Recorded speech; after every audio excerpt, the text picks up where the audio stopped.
Hi, my name is Jill and I have a book haul today. My friend and I went to a couple thrift stores that we had never been to before, and oh my goodness, at the Humane Society thrift store, I found some wonderful books. I am very excited about these. So here we go. First, Dodie Smith's I Capture the Castle. I Capture the Castle tells the story of 17-year-old Cassandra and her family who live in not-so-genteel poverty in a ramshackle Old English castle. Here she strives over 6 turbulent months to hone her writing skills. She fills 3 notebooks with sharply funny yet poignant entries. Her journals candidly chronicle the great changes that take place within the castle's walls and her own first descent into love. By the time she pens her final entry, she has captured the castle and the heart of the reader in one of literature's most enchanting entertainments. The White Tiger by Aravind Adiga? I'm very sorry if I pronounced that wrong.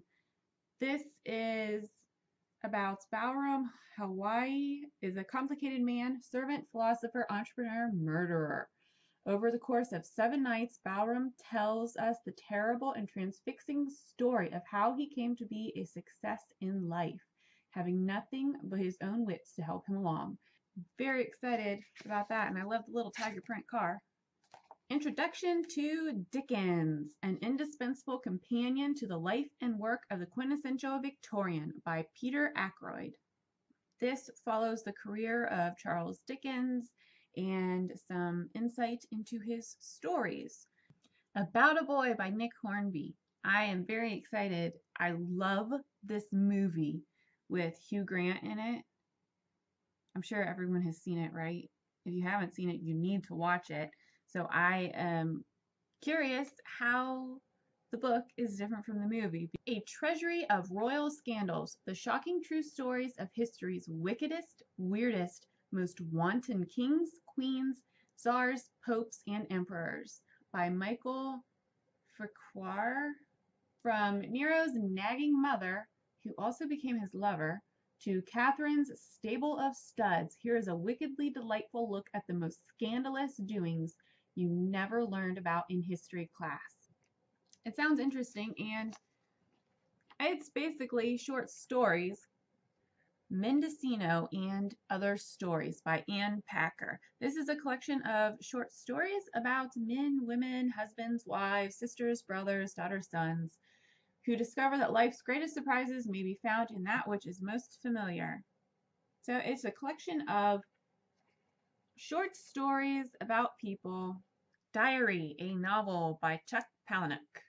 It says, Misty Wilmot has had it. Once a promising young artist, she's drinking too much and working as a waitress in a hotel. Her husband, a contractor, is in a coma after a suicide attempt, and his clients are threatening Misty with lawsuits over a series of vile messages they've discovered on the walls of houses he remodeled. Suddenly, Misty's artistic talent returns. Inspired but confused by a burst of creativity, she soon finds herself a pawn in a larger conspiracy that threatens to cost hundreds of lives. What unfolds is a dark, hilarious story from America's most inventive nihilist and Palahniuk's most impressive work to date. Where do you get your inspiration? Creepy. I hope that's not blood. No, I think it's supposed to be there.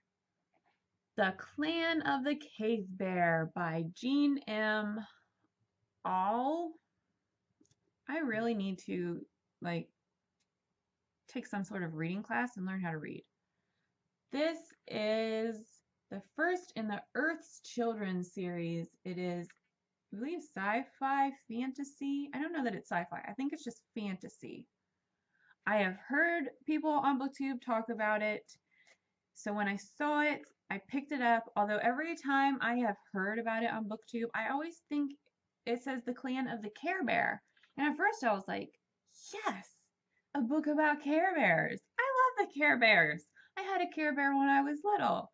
But it's the Clan of the Cave Bear.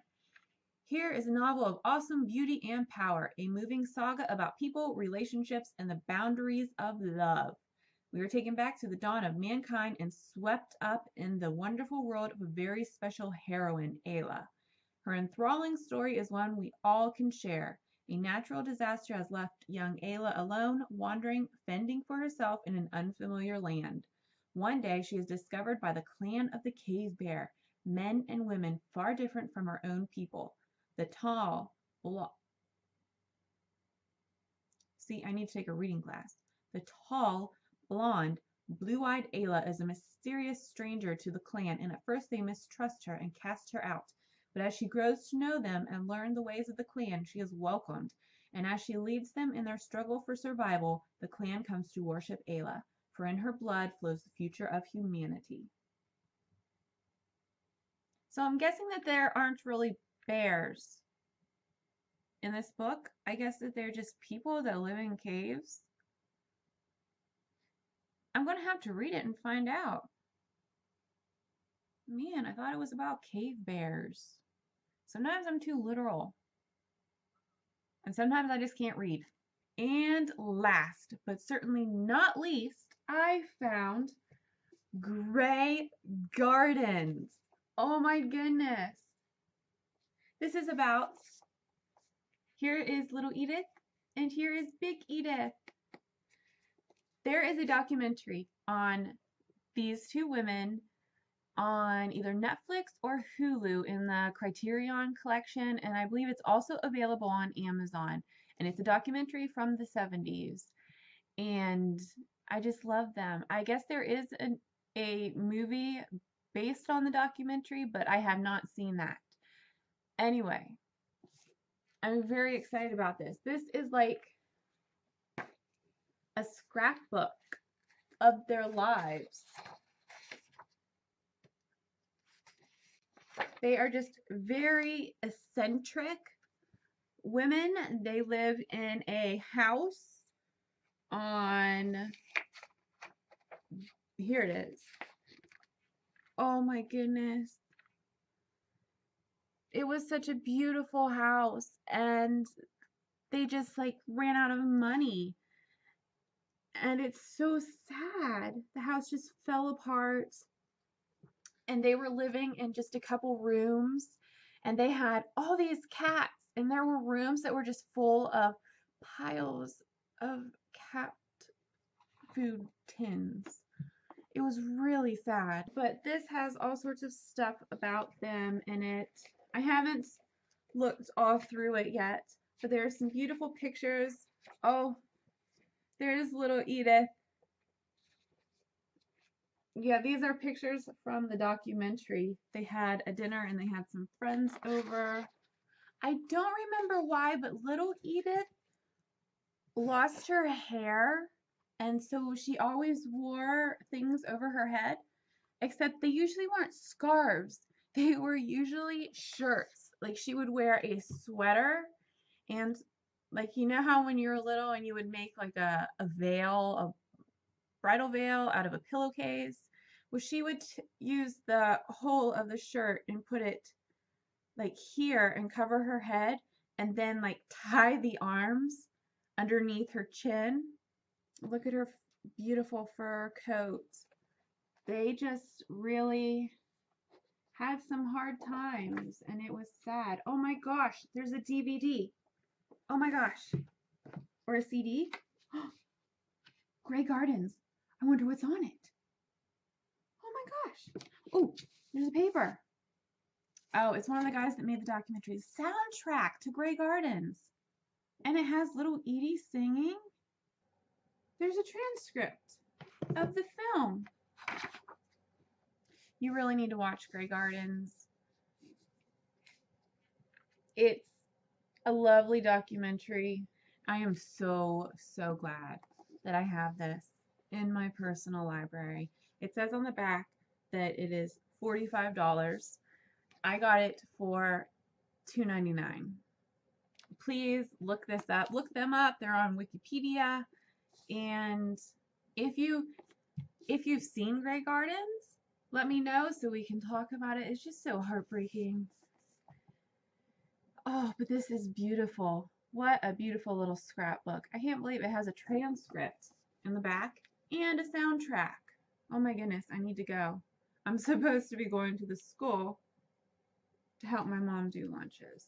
Oh, by the way, let's take a moment to appreciate this great hair day because I gotta go put a hat on my head to serve lunches. Look at it. Look at it. Of course, I have a gorgeous, great hair day on a day I have to put a hat on my head.